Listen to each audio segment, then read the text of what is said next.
Helo, shwmae, enw fi yw Dan a dwi yma i siarad bach am fy profiad i o bod yn gof. So, pa fath o waith sydd o gwmpas? Bydde fi'n rhannu hyn mewn i dau math o waith, sef gwaith hanesyddol, gwaith haearn hanesyddol, a wedyn gwaith haearn celfyddydol.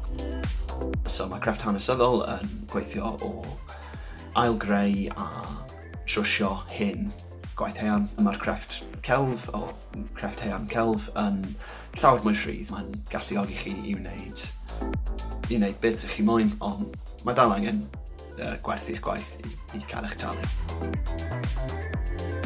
Nawr, rhan fwyaf o beth dwi'n wneud ar hyn o bryd yw tools a offer am arbenigwyr.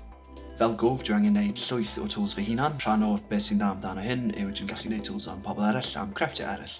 So dwi'n wneud tools am pobl sy'n wneud gwaith pren, dwi'n wneud tools am pobl sy'n wneud cerameg, pobl sy'n gwehyddu basgedau. A dwi'n gwerthu rhain ar hyn o bryd ar-lein oherwydd Covid-19.